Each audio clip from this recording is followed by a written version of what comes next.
Hi guys! Magandang gabi! Update namin for today. Naggagawa ng malunggay si Ate Haira. Ayan po.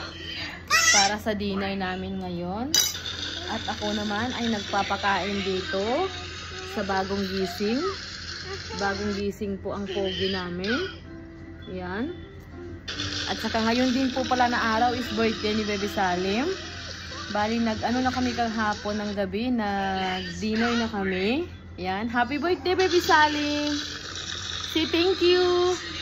Oh, ayan. Si Ate Haira, habang ginagawa niya yung malunggay, ayan, nanonood siya niyan ng spelling. Okay? So, yan. Magsasabaw tayo mamaya ng isda. Isda mamaya, sabawan namin ng dinner. Yun ang dinner namin. Isdang sinabawan na may malunggay. Yan po. Kasi gustong gusto ni Ate Haira na may sabaw ang pagkain. Ganon din si Baby Salim. So ito po is merienda muna to ni Baby Salim. Snacks niya muna kasi bagong gising siya eh.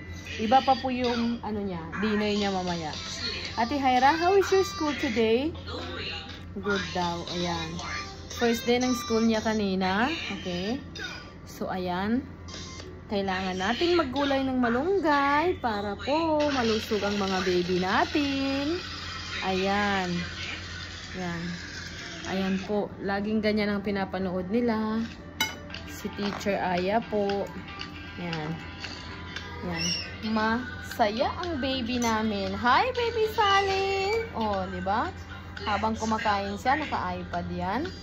Okay, check time po ngayon is 6:25 ng hapon. Gagabi na pala ng gabi. Okay, mamaya-maya magluto na kami ng dinner. Magluto na si Mami ng dinner namin.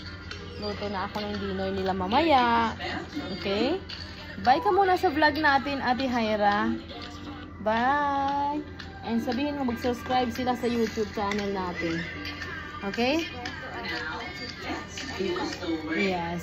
Thank you. Mag-thank you ka. Okay.